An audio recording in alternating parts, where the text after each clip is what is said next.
তো hello everyone, আমার আরও একটা নতুন কেকের ভিডিওতে তোমাদেরকে অনেক অনেক ওয়েলকাম। তো আমি এই বেশ কিছুদিন ধরে কোনো ভিডিও এডিট করে হয়ে ওঠেনি, কোনো ভিডিও পোস্ট করা হয়নি। আর এটা ছিল 14ই জুলাইয়ের অর্ডার। তো আমি এত লেট হচ্ছে ভিডিওগুলো এডিট করে পোস্ট করতে, কারণ এতটা কেকের চাপ রয়েছে।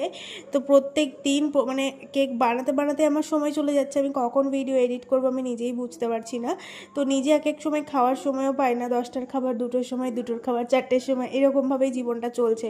তো কী আর করব, এর মধ্যেই আমি একটু ফাঁক পেয়ে একটা শর্ট ভিডিও তোমাদের সঙ্গে শেয়ার করে নিলাম। তো প্রচুর প্রচুর কেকের ভিডিও তো আমি এডিট করছি, মানে ভিডিওই করছি না, ভিডিও নেওয়ার সময়ই পাচ্ছি না। তো যেই কেকের ভিডিওগুলো আমি নিয়েছি অবশ্যই তোমাদের সঙ্গে ছোট ছোট ভিডিওতে আমি শেয়ার করে নেব। তো কেমন লাগলো আজকে কেকের ডেকোরেশনটা অবশ্যই কিন্তু একটা কমেন্ট করে জানিও। আর সেদিনকে কিন্তু আমার 1.5 পাউন্ডের উপর এই কেকটার অর্ডার ছিল, সেটাও বানিয়ে নিয়েছিলাম। তো কেমন লাগলো আজকের ভিডিওটা জানাতে ভুলো না।